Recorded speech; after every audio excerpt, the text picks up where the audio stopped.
మీ business ఏదైనా మీ ఊర్లో promotion చేయాలంటే అది సుమన్ టీవీతోనే సాధ్యం. ఇప్పుడే సంప్రదించండి.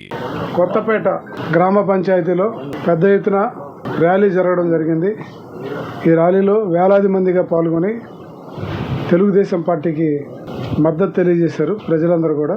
ఈ 5 సంవత్సరాల కాలంలో జగన్మోహన్ రెడ్డి ఒక పోకడలను, దౌర్జన్యం, దుర్మార్గం వీటన్నిటికీ పరాకాష్ఠగా ఈరోజు పెద్ద ఎత్తున తెలుగుదేశం పార్టీ వాళ్ళు ర్యాలీలు, పాదయాత్రలు అనేక రకాలుగా చేస్తున్నారు.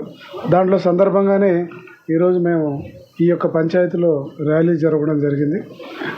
అశేషమైన స్పందన రావడం జరిగింది.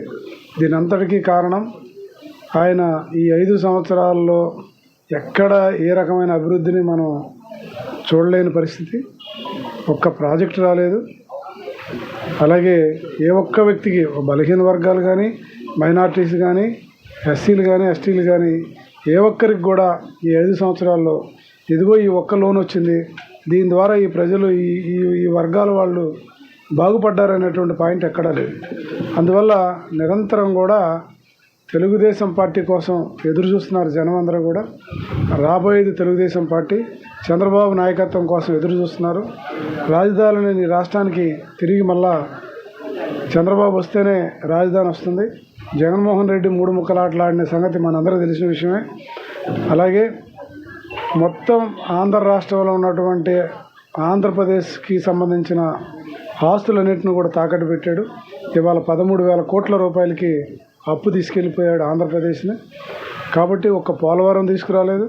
అలాగే ఈ జిల్లాలో ఉన్న ఎలుగొండ ప్రాజెక్టు విషయం కూడా పూర్తిగా మర్చిపోయారు. కాబట్టి వీటన్నిటికీ మరీ ముఖ్యంగా దాదాపు 20 లక్షల మంది యువత ఆంధ్ర రాష్ట్రంలో ఏం చేయాలో లేని పరిస్థితిలో ఉన్నారు. ప్రధానంగా మహిళలందరూ కూడా చాలామంది, వాళ్ళకు కూడా పనులు లేవు ఇక్కడ.